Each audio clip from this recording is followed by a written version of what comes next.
Hi, I'm Professor Ian Hickie, Co-Director of Health and Policy at the Brain and Mind Centre of the University of Sydney.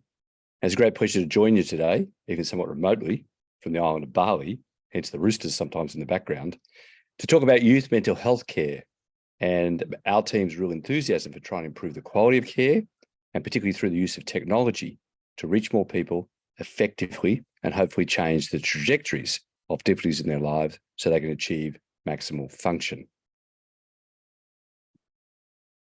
I'm going to share my screen at this point. And this is really a production of my whole team, a large number of people who work in this particular area. And we're very fortunate to work on the lands of the Gadigal people of the Eora Nation, our First Nations people in Australia. And I pay my respects to those people who have been central to learning and understanding on these lands for many, many centuries. Just some disclosures, and importantly, I'll make mention of the company Innerwell, which develops the platform in which I am an 3.2% equity shareholder, but also that we conduct a range of other clinical trials. Now, the reality that we face is of increasing psychological distress in young people. This was the case over the last decade prior to COVID, and of course, with the COVID disruption to many young people's lives, that's been exacerbated in recent times. In Australia, sadly, that's been associated with increased suicide rates, particularly in young men and through into working populations. We've also seen increased rates of self-harm in young women, and particularly early presentations for care. So the challenge we all face across our national and global in terms of mental health services is, how do we get to young people? And when we get to them, how do we increase the quality of care? A lot of the work I've been associated with for the last 30 years in Australia has put a large emphasis on access. How do we get to people? How do we connect, particularly young people in rural and remote areas, those from poorer socioeconomic backgrounds, those from different cultural backgrounds, and lots of people who would not otherwise come forward for mental health care? How do we get there earlier and effectively? But it isn't just a matter of getting there. When we connect with young people, we've got to look at how we actually deliver quality care, things that actually change the outcome, reduce risk, and produce better lives. So a lot of the work I'm associated with says, look, we've got to do the access thing. That's one-headed monster. The other head, however, is get there with quality. A number of the concepts in our Brain and Mind Centre youth model pick this up, particularly notions of stage care, early intervention, expertise being available early and not late in those systems, the systems themselves being person-centred, about the needs of a young person, not simply diagnostic categories or not simply thresholds for care, connect with people early, trying to do that before they're significantly impaired or before that impairment becomes persistent, and being inclusive of families and others in care on an ongoing basis. So our basic aim is to deliver best care first time, and specifically where you live, by enhancing assessment and highly personalised care at the first point of contact. Then to test at scale the viability of these new user-driven pathways. And within that, particularly the use of technology to facilitate those processes has become a key element. So the Brain and Mind Centre youth model is something you can see, we've described at some length in the Medical Journal of Australia in a supplement back in 2019. It picks up a multidimensional framework. There are many things to be assessed: illness course, along with comorbidity, particularly substance misuse, risk, functional status, and physical health. Also to understand what types of illnesses, what types of problems young people might be developing at this very early stage, and what implications that might actually have for ongoing care. So that multidimensional framework is something we've worked on at considerable length with multiple publications, looking at those particular other areas that are significant, including the very particular excessive use of alcohol and other drugs in these populations, and the extent to which that's often not recognised and not dealt with. And of course, the extent to which that, along with a range of other factors, contributes to suicidal behaviour, to self-harm, and to risk. So well beyond the usual preoccupation, if you like, with diagnostic categories or just thresholds for care. Within that concept, with our great friend Pat McGorry and colleagues, we've developed notions of clinical staging, trying to identify earlier stages of illness and then provide care as quickly as possible. So to get in before the first episode, or as men like me would say, get in before the first heart attack in my group, and try and prevent the morbidity that happens if people have major psychiatric episodes, major episodes of substance abuse, before that becomes permanent or leads to permanent scarring or permanent disability. We also have a notion really of, at all stages, not just intervening earlier when things are less severe, but putting in place secondary preventive interventions. So the general concept we discussed with young people is what's required to get out of the hole, depending on how deep that hole is. Hopefully, the earlier we connect, not too deep. But then after that, putting in place a range of behavioural, sometimes medical, but certainly social and other strategies to hopefully maintain good health and prevent relapse. A more complicated way of looking at this is the way that we look at the development of symptoms across a range of particular areas, not just narrow in terms of one particular illness category like psychosis or bipolar disorder or anxiety, but across the spectrum of illnesses, the way symptoms come together, the way they develop over time, and ways we may be able to actually intervene before they become more persistent, intervene at earliest particular stages, and certainly before people have their first major episode. So we try to identify the stage of illness the person is at, what sets of symptoms they have, promote recovery at all stages, but hopefully focus on actually reducing the chance that people go on to more significant lifetime trajectories of illness, and hopefully reduce the chance of further complexity of other things going wrong, particularly the development of further substance abuse, social impairment, neurobiological changes associated with particular illness, and concurrent physical health problems. So we've been doing this, particularly led by my partner, Dr. Elizabeth Scott, over the last 15 years now at a large cohort of Brain and Mind Centre at the University of Sydney, following people from these earlier stages through across the course of their illness. It becomes important to look at who those people are, what are the sets of issues that can be looked at. There's about 2/3 of whom have significant impairment of functioning at the time they already get to us. So we think we're doing early intervention, but from a functional point of view, often people are quite impaired by the time they first come forward, particularly if they come forward at later ages. And then following those people over longer periods to see whether the interventions we're providing are actually changing function, improving function, and helping young people to maintain function, as well as reducing risk of self-harm, presentations to emergency department, or development of other complications like substance misuse. Very important publication we had back in 2021 revealed just how difficult that is. That even so, people who were presenting to us, people who were presenting at lower levels of function on SOFA scores around 60, indicating they were out of their major roles in school or in work, did not necessarily improve over time with brief interventions. They tended to maintain that level of function, even if their symptoms were somewhat better. Those who came in with higher levels of function already tended to do somewhat better. And although we helped proportions of people in the short term, a lot of those people were particularly likely to relapse longer term if they did not receive ongoing assistance. So really challenging here to think about contact with young people. Many times we see people who are said to have just presented in a crisis, not much wrong, not much impairment of function, it'll all be okay in the long run. Whereas for a lot of people who are presenting, that's simply not the case. Impairment of function has been present for quite a long time. There may well have been a crisis that led to the presentation, but one needs to think in terms of longer term support and longer term, both social, educational, and medical or clinical interventions that might be of relevance. The extent to which young people presenting in these centres actually are at considerable risk is revealed in a longer term follow-up that we've been involved in, looking at the extent to which people who are presenting to our mental health services are also using our emergency departments. And basically, over the 10-year period, 3 out of the 4 young people using our particular services were also using emergency departments for mental or physical health problems. So a great deal of concurrent problems, including emergency presentations for further care. In work we've done following up people across clinical stages, we've had a particular emphasis on the risk of transition, following people over time, the extent to which people do tend to progress if they present with more extensive syndromes, and the extent to which that's predicted by having more psychotic-like experiences, more disturbances of sleep-wake cycles, lower functioning at entry, and the extent to which they had prior childhood and other sets of difficulties. The childhood onset problems also being associated with a worse outcome than in the adolescent group. We're looking particularly at what is associated with poorer long-term outcome. The things that really stand out are poor function at entry. So NEAT status is not being in employment, education, or training, having suicidal ideation, having sleep-wake cycle disturbances, were the groups independent of stage that were likely to do poorly in the long run. Now, I want to move on to the main issue here. If that's what we're trying to do, we're trying to achieve care, can we actually get to more people and do it better through digital transformation? This is an issue picked up by groups like the World Economic Forum, the World Health Organization. How do we get to more people, particularly young people, who would never get to care in our traditional clinic settings, or if they get to care, get brief interventions that don't necessarily change the course of illness? This is a huge area internationally. There's a huge amount of investment going on in North America and elsewhere largely under commercial models. So what I would describe as Uberization of this, bringing mental health care to people who can pay. I'm not necessarily saying Uberization is a good thing. I'm just saying it's actually happening because it meets demands. It provides access. It's empowering for consumers. It's available when people want it.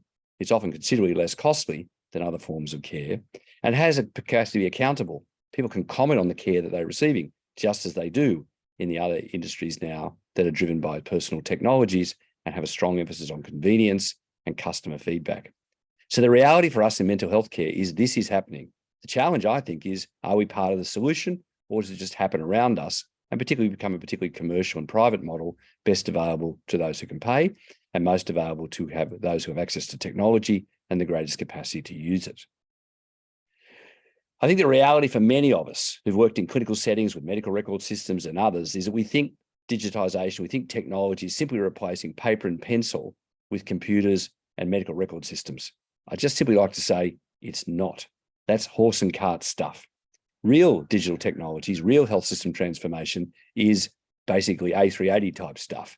It's highly automated, it's highly complex, preferably still has pilots, but actually has a clear idea of what its purpose is, its direction is, and what its outcomes will be, and monitors continuously the delivery of that particular service.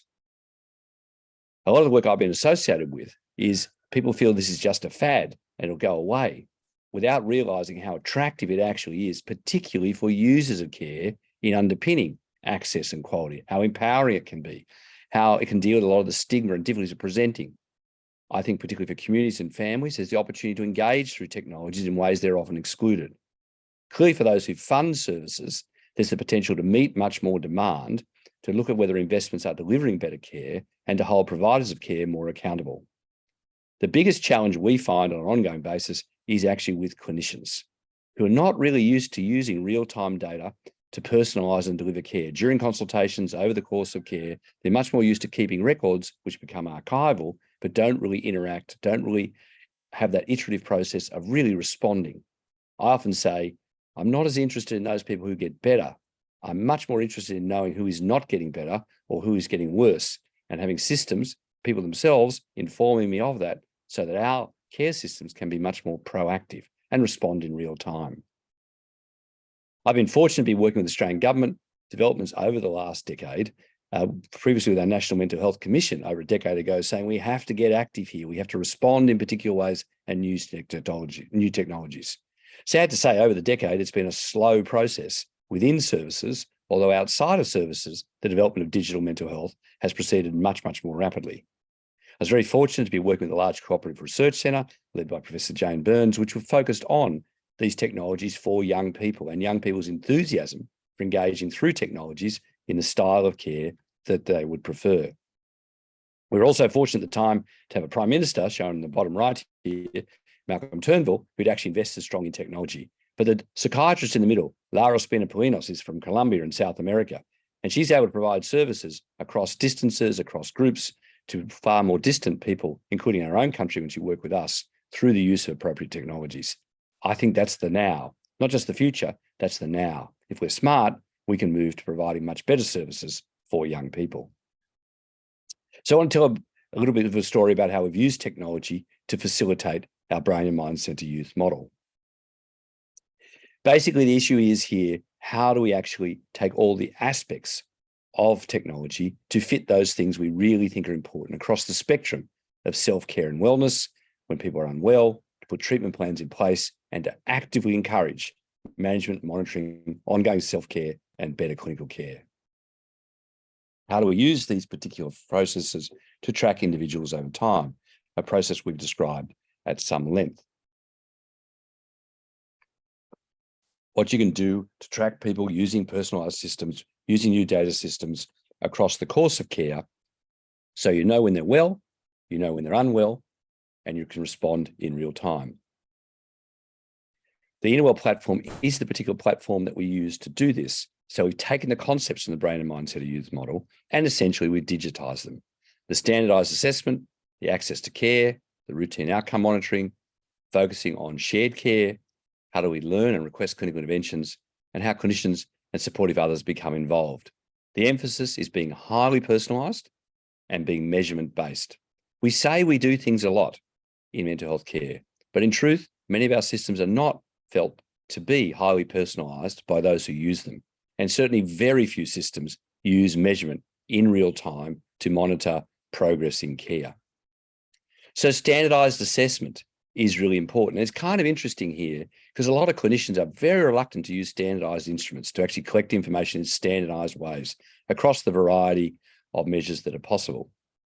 Of course, many people in research and very government agencies are very keen on patient-recorded outcome measures, or so-called PROMs, because information can be collected consistently, people don't have to tell their story repeatedly, and information can be tracked over time. Also, many different areas can be addressed, not just symptoms, but social connection, employment, education, physical health, and risk, concurrent use of other substances. So there are many factors that can be easily addressed by using standardised assessment and having the person attending care provide that information, preferably prior to engaging with clinical care, but alongside their clinical journey.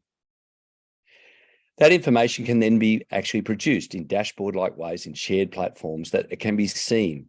So it's not just written somewhere, it's accessible to both the clinician and the young person. And if the young person chooses, also to their family and others.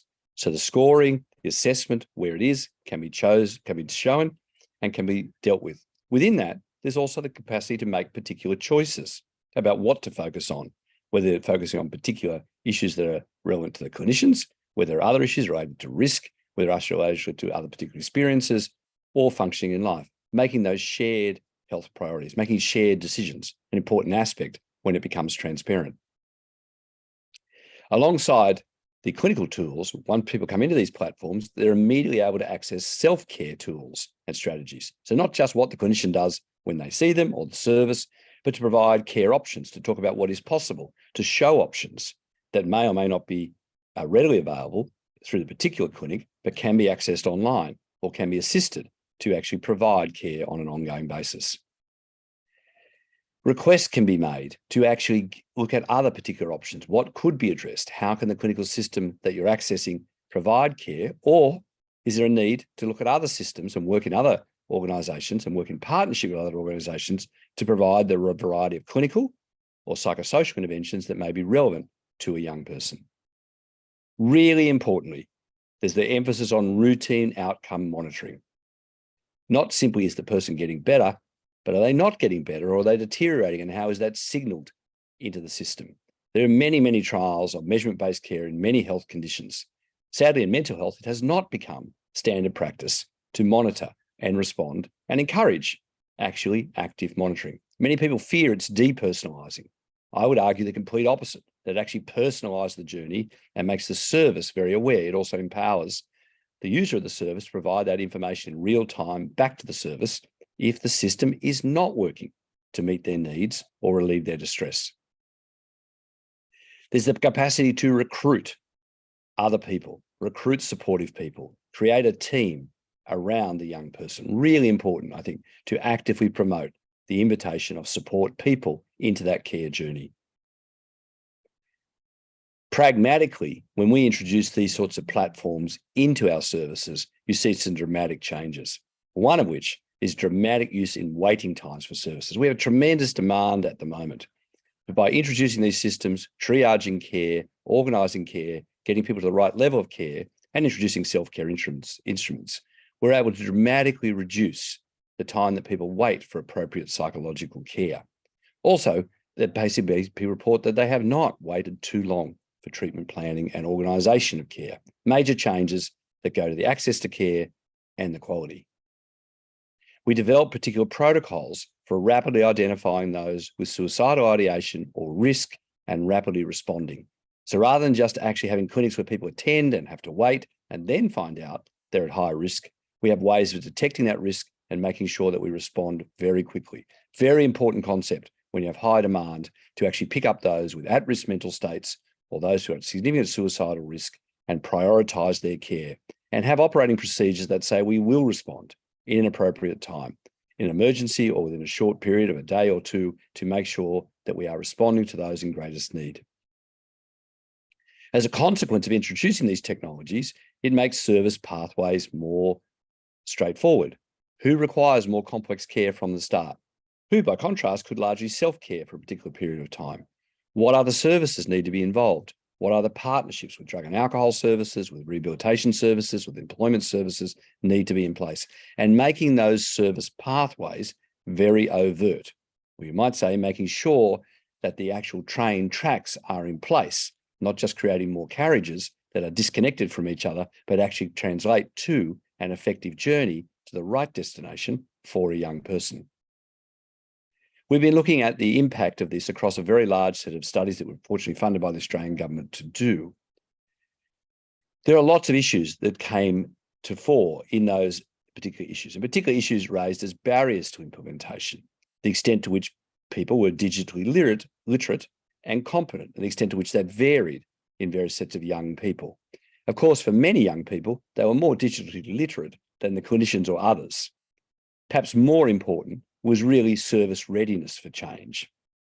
People in health say that they're innovative, that they're ready for change, that they'll do things differently, but actually they operate to strong cultural traditions. They do things the way they've always done them, and they don't readily change, they don't readily reconstruct, they don't readily form partnerships, and they certainly don't readily track the outcomes from care. To make a difference, strong leadership's required, and a willingness to contemplate change. There may be better ways of doing things than we did them in the past, and technology may be part of that answer. When we've looked at this impact evaluation with clinical services and with clinicians in particular, there are some very important sets of lessons that basically encouraging young people to use technology is entirely possible. Actually having access to tools that assess suicidality is really important. The promotion of shared and collaborative decision-making is actually really important. One of the really important issues is not just to put the emphasis on what a clinician themselves does, but actually what a service does. So I think clinicians fear a lot here. They will just have more to do, as distinct from the service itself, sorting out what the whole team does or what a service does when it detects ongoing problems. And that is really interesting in that particular aspect. A lot of people were very reluctant about outcome monitoring because they could see the problem that if they did more outcome monitoring, they'd be more aware that people were not responding, and unless they changed what they did, service demand would go up. Actually, when we looked at this, people actually who were using technology were really interested in the pre-post evaluation. There was a strong sense that digital health solutions would improve care for their clients after they had experience with digital health solutions. However, there was actually an interesting polarization of views about the actual use of technology, whether their service had a genuine willingness to implement technology for its particular purpose. So clinicians often found themselves in a situation where a service had introduced the technology, but the service wasn't necessarily prepared to change what it did. And therefore you had a real tension between a new system coming in, but the service trying to operate as it previously did. So while people could see the potential benefit, they could also see a real need to make sure that the service itself was prepared to transform the way it did care to fit in with that. Interestingly, people became less sure that their colleagues were actually on board for the journey. That actually was clear that while some clinicians said they were on board, many were not really on board. They found it really challenging to talk about these new ways of doing things. We've looked at the range of services also in terms of how you can detect different people coming into services by having these particular platforms in place in many services. Here we've had a platform in place in many different services collecting data. And you see like differences in things like psychotic-like experiences, different groups of people getting in. In our particular settings, people who were further away from care in regional settings and in some places where there's a lack of access to care because of socioeconomic factors tended to present with more severe syndromes than those who had more already access to traditional care. But we're able to, by collecting this information systematically across services, to detect these important changes. We've been working on particular protocols for digital stratification on staging. What other tools can we add in that will assist clinicians to use a tool like clinical staging to be able to actually automate that process on an ongoing basis and give clinicians an idea about how that particularly works? And we've been validating that, against traditional clinical pathways. So one of the processes we're trying to do is add, if you like, clinical ideas through automation onto systems that may not have as many experienced clinicians as others, and assist, therefore, the allocation of care according to factors like clinical stage. We're trying to deal with the demand management problems that services face by being able to separate out the range of intensity or severity and complexity of services that people have. So actually direct those who do not require very intensive services to more self-directed or supported care, those who have more moderate intense services and needs to actually come in to use services, use mental health services with a greater clinical capacity, but also immediately defer to more specialised services, those who are coming in through primary care or through particular community-based clinics actually require more specialised care from the outset. So we're trying to have tools that assist clinicians and services in particular to try and make those sorts of decisions as quickly as possible and to set up the pathways that would result. That sort of automated triage, or at least automation assisting that triage process to make it more efficient for everybody involved. What we find is when we look at the particular groups that there are distinct classes of young people coming into these particular areas. There are those who are rather early stage, who've got mixed symptoms of anxiety and depression and relatively limited functional impairment, about a quarter of the total. There are those who actually come in with significant functional impairment where depression tends to dominate the clinical picture, but they already have a degree of complexity. And again, there are about a quarter of those who present. And about a half of those we are seeing already have significant functional impairment, at-risk mental states or suicidal risk, people who really require quite significant clinical care from the outset. The more one knows this, the more one is able to plan services and start to set up those pathways that really meet people's need.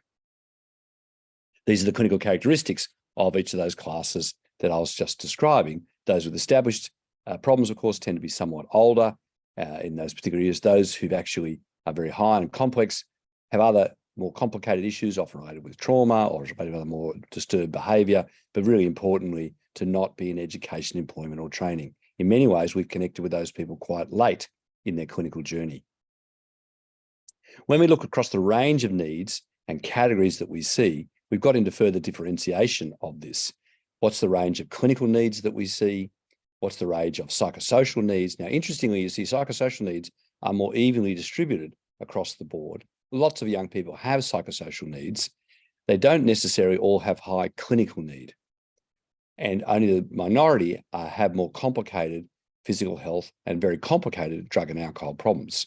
So we can start to see the differentiation of different groups. And again, to start to develop smarter algorithms as to how the allocation of care, the style of care may better suit an individual's needs.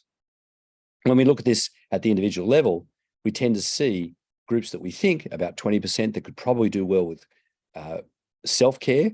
We see another group, about 20, 30%, where brief clinical interventions may well be relevant. We certainly see about 30 to 40% who are going to require more complicated interventions, multidisciplinary interventions of clinical and psychosocial support. And interestingly, a group where there's more emphasis really on psychosocial support than there is on clinical support. This has become very evident, again, in the post-COVID era, where issues related to housing, employment, welfare support, and financial support and pressures on young people are driving their distress and their presentation for care. We'd suggest in those groups, a much greater emphasis on coordinating psychosocial care becomes particularly important. And using these systems, we're then able to track individuals and describe their particular needs, what particular issues are being attended to, and how we might respond.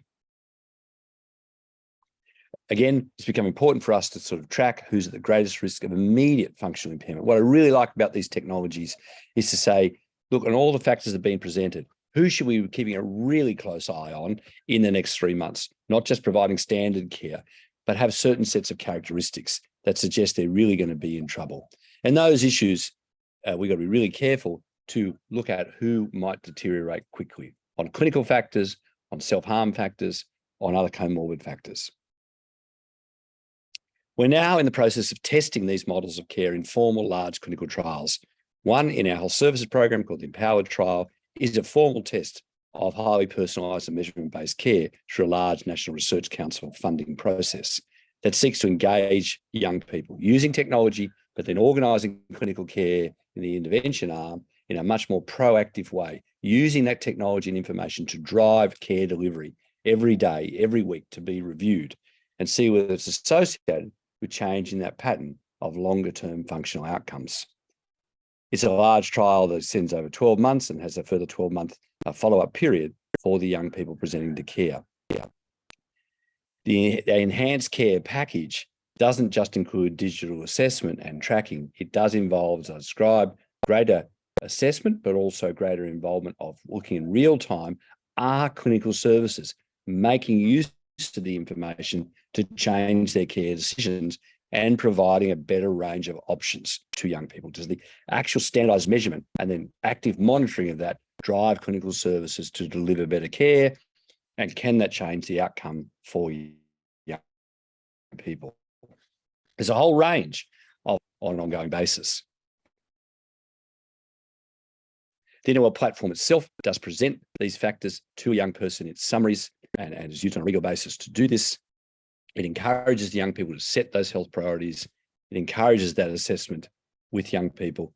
And in this particular trial, it's so important to make sure that that is being shared with the young person and that it is driving actual decision-making suited particularly to a young person's needs.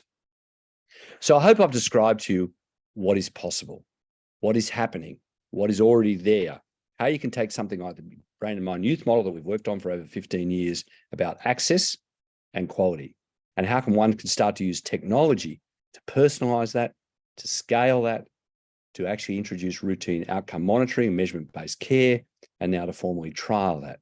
I think it's a very exciting time for us. I think we can transform the way we do it at a service level. What's really required is leadership, the sort that Michael Krauss has shown in his own particular backyard, the sort that's happening in Vancouver, the sort that's happening in other places in the world, happening in Sydney in our particular area, happening in Colombia with our Colombian colleagues. There's a real opportunity. And there's a real opportunity for those who've been most excluded from care to actually get real care.